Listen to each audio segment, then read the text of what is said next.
बिस्मिल्लाहिर्रहमानिर्रहीम। अस्सलाम वालेकुम स्टूडेंट्स। आज हमारे पास टॉपिक है लीगल राइट्स का।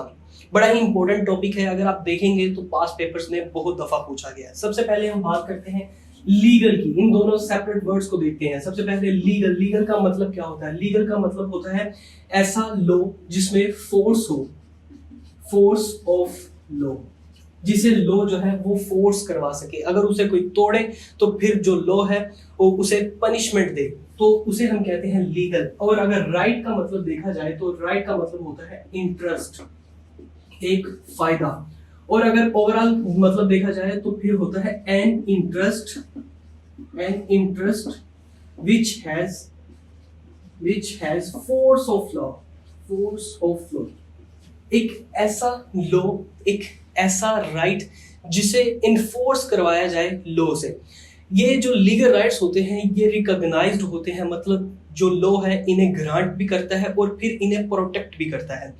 अब ये जो सारे लीगल राइट्स हैं ये लिखे होते हैं स्टैट्यूट्स में, लिखे होते हैं प्रेसिडेंट्स में, लिखे होते हैं केस लॉज में होते हैं, या फिर जो कॉन्स्टिट्यूशन होता है एक स्टेट का उसमें होते हैं। यहाँ पर एक बहुत बड़ा क्वेश्चन हमारे पास आता है, राइट और लीगल राइट में क्या फर्क है? राइट और लीगल राइट। लीगल, सबसे पहले राइट को अगर देखा जाए, राइट जो है वो हमें मोरालिटी देती है। हमारी जो कस्टम्स वगैरह हैं या हमारी मोरालिटी जो हमें अंदर से फीलिंग आती है, जैसे कि नॉर्म्स वगैरह। मिसाल के तौर पर राइट की बात करें तो रिस्पेक्ट टू एल्डर्स, बड़ों की इज्जत करो, एक राइट है उनके पास और हमें करनी चाहिए, लेकिन यहाँ पर इन्फोर्स नहीं हो सकता। लेकिन अगर लीगल राइट की बात की जाए तो ये इन्फोर्स हो सकता है और लॉ इसे इन्फोर्स भी करता है और इसे प्रोटेक्ट भी करता है। तो इस वजह से ये लीगल राइट है और ये सिर्फ राइट। अब यहाँ पर एक और क्वेश्चन आता है कि लीगल राइट और फंडामेंटल राइट में क्या फर्क है? फंडामेंटल राइट और लीगल राइट क्या होते हैं? लीगल राइट जिसे लॉ इन्फोर्स करवाता है, लेकिन यहाँ पर एक बहुत बड़ा क्वेश्चन आता है कि सिर्फ ज्यूरिसडिक्शन में जो एक इलाका है, एक स्टेट है, और मतलब कि जो लीगल राइट है वो एक छोटा पार्ट है और जो फंडामेंटल राइट है वो एक बड़ा पार्ट है। फंडामेंटल राइट पूरी दुनिया में मौजूद होते हैं, जैसे कि freedom of speech, freedom to live, किसी भी चीज की जो फ्रीडम है, हर पर्सन को आजादी है, स्लेवरी जो है वो नहीं है। तो ये सारे फंडामेंटल राइट्स हैं। लेकिन अगर लीगल राइट्स को देखा जाए तो एक मुल्क में जैसे कुछ लेबर लॉज हो गए, कुछ मुस्लिम पर्सनल लॉज हो गए, तो इस तरह के जो छोटे छोटे कानून हैं जो हर बंदे को प्रिविलेज देते हैं उन्हें हम कहते हैं लीगल राइट। हर जो लीगल राइट है वो फंडामेंटल राइट हो सकता है, लेकिन जो सारे फंडामेंटल राइट हैं वो लीगल राइट नहीं हो सकते। इसके बाद हम बात करते हैं इसकी डेफिनेशन के बारे में। डेफिनेशन जैसे कि आपको स्क्रीन पे नजर आ रही होगी, तो डेफिनेशन क्या है कि a right is an interest recognized and protected by law. जो रिकॉग्नाइज, जो एक स्टेट उसे रिकॉग्नाइज करे, उसे ग्रांट करे और फिर उसे प्रोटेक्ट भी करे, और जिसकी ड्यूटी, मतलब कि जो राइट आ चुका है उसकी ड्यूटी फर्स्ट हो। अगर उसे डिसरिगार्ड करते हैं, मतलब उसे तोड़ते हैं, तो फिर पनिशमेंट भी मिले। उसके बाद अगला पॉइंट हमारे पास आता है पार्टीज का। कौन कौन सी पार्टीज मौजूद होती हैं एक लीगल राइट में? लीगल राइट में 3 किस्म की पार्टीज मौजूद होती हैं। सबसे पहले तो स्टेट खुद मौजूद होती है, या फिर इसे हम सोवरन कह सकते हैं, जो लीगल राइट है वो ग्रांट करती है। और उसके बाद पर्सन मौजूद होता है जिसे लीगल राइट ग्रांट किया जाता है। मतलब मुझे ग्रांट किया गया कि मेरी बॉडी है, मेरी मर्जी, मतलब मुझे कपड़े पहनने की इजाजत है, मुझे अच्छा खाना खाने की इजाजत है, मैं जहां चाहूं घूम सकता हूं, ये मेरा लीगल राइट है और मुझे ये स्टेट ने प्रोवाइड किया। उसके बाद जब स्टेट ने मुझे ये प्रोवाइड किया तो बाकी पूरी सोसाइटी पर ड्यूटी भी इम्पोज कर दी, उन पे ड्यूटी इम्पोज की कि ये मेरा लीगल राइट है तो इसे नुकसान ना पहुंचाया जाए। ये 3 थे इसके एलिमेंट्स जो कि पार्टीज हैं जो एक लीगल राइट में मौजूद होती हैं। उसके बाद अगला पॉइंट हमारे पास आता है थीरीज का। इसमें कौन कौन सी थीरीज मौजूद हैं? सबसे पहले तो नेचुरल लॉ थ्योरी ये मौजूद है। नेचुरल लॉ थ्योरी क्या बात करती है कि जो तमाम लीगल राइट्स हैं वो इनहेरेंट हैं, वो नेचर से हमें मिले हैं। ये सिंपल सी बात है, नेचुरल लॉ थ्योरी ये बात करती है। उसके बाद विल थ्योरी आती है जो कि इसकी नफी कर देती है। विल थ्योरी कहती है नहीं, हर जो बंदा है उसकी एक चाहत है, उसकी चॉइसेस हैं, वो जहां चाहे, मतलब मिसाल के तौर पर एक बंदा वो अब पाकिस्तान में बैठा हुआ है और वो चाहता है कि वो एवन फील्ड।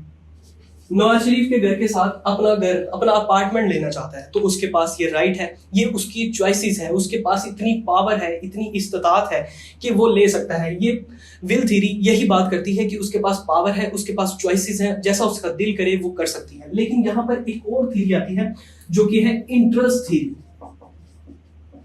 इंटरेस्ट थ्योरी, ये थ्योरी इन दोनों की बातों की नफी कर देती है और क्या कहती है, ये कहती है कि हर बंदे का एक फायदा होता है, उसकी कुछ चॉइसेस नहीं होती बल्कि उसे जरूरत होती है, उसे नेसेसिटी,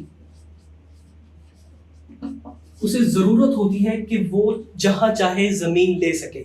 यहाँ पर ये जो थ्योरी है काफी हद तक ठीक भी है, क्योंकि एक बंदे की जरूरत होती है लीगल राइट्स की। सिर्फ जमीन पर ये राइट्स लागू नहीं होते। मैंने एक मिसाल दी है, जैसे कि कुछ लेबर लॉज मौजूद हैं। लेबर लॉज अब कैसे नेसेसिटी है कि जो गरीब बंदा है उसकी पहले तो नंबर पे वेजेस जो होती हैं, जो उसकी तनख्वाह होती है, वो उसे पूरी मिली जाए, और दूसरे नंबर पे जहां पर वो काम कर रहा है वहां पर उसे रिस्पेक्ट दी जाए। तो ये एक जरूरत है। जैसे कि इन्वायरमेंट की जरूरत है हमें, तो इन्वायरमेंट को क्लीन करना हमें जरूरत है, सोसाइटी को उसे क्लीन करना चाहिए। तो ये बात करती है इंटरेस्ट थ्योरी के इसकी इन चीजों की हमें जरूरत है। अगला पॉइंट हमारे पास आता है इसके एसेंशियल्स का, जिसमें नंबर 1 पे जो आता है वो है subject of right. Subject of right, subject of right क्या होता है? सब्जेक्ट होता है जो ओनर होता है, मतलब कि किसी जगह का मालिक। कोई प्रॉपर्टी है तो उसका जो मालिक, मेरा जिस्म है तो मैं इसका मालिक हूँ।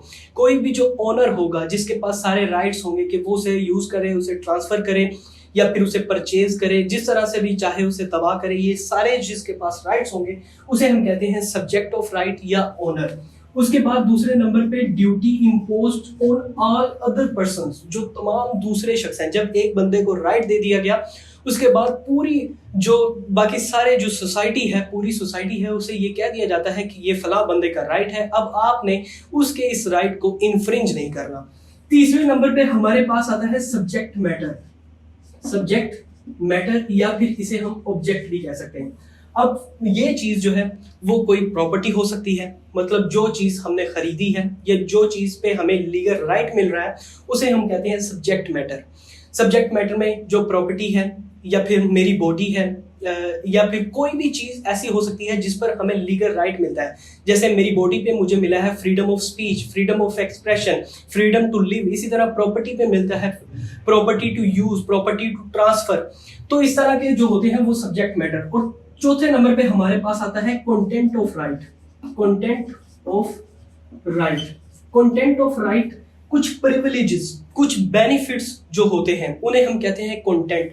मतलब हमारे पास आई एक लैंड, एक जो सब्जेक्ट मैटर है वो एक लैंड है, तो इस पर अब जो हमें कंटेंट ऑफ राइट मिलेगा वो मिलेगा, हम इसे यूज कर सकते हैं, इसे हम ट्रांसफर कर सकते हैं, उसके बाद इसे हम चाहें तो तबाह कर सकते हैं, ये हमारा लीगल राइट है। ये सब कुछ होता है कंटेंट ऑफ राइट। उसके बाद हमारे पास आता है टाइटल। टाइटल क्या होता है? टाइटल भी ओनरशिप ही होती है। टाइटल एक प्रॉपर्टी का टाइटल, मतलब एक प्रॉपर्टी मैंने कहां से परचेज की। मेरी बॉडी है तो सबको पता है ये मेरी बॉडी है, मेरा जिस्म है, तो मैं चाहूं जैसे मर्जी इसे यूज करूं, जैसे मर्जी मैं कपड़े पहनूं, जहां मर्जी मैं चाहूं मैं जा सकता हूं, मुझे सारी आजादी है। तो ये है मेरा टाइटल। अगर कोई लैंड है, यहां से भी नहीं समझ आई तो आप एक मिसाल देता हूं, कोई लैंड है तो लैंड पर टाइटल क्या होगा? एक ओनर, जिसे वो जमीन इनहेरिटेंस में मिली, मतलब रजिस्ट्री वगैरह वहां पे मौजूद है, डॉक्यूमेंट्स, स्टाम्प्स वगैरह सब कुछ मौजूद है, तो वहां पर शो होगा वो उसका ओनर है। तो जो ओनर होता है उसके पास राइट्स होते हैं कि वो प्रॉपर्टी परचेज कर सकता है, मतलब फिर ही वो ओनर बना, उसके बाद उसे यूज कर सकता है, उसे ट्रांसफर कर सकता है। तो ये जो सारा टाइटल है ये मिलता है ओनर को। और ये थे इसके एसेंशियल एलिमेंट्स। उम्मीद करता हूँ ये वीडियो आपको अच्छी लगी होगी। वीडियो अच्छी लगी हो या इस वीडियो की समझ आती हो तो वीडियो को लाइक करें और इस चैनल को फॉलो करना ना भूलिएगा। खुदा हाफिज।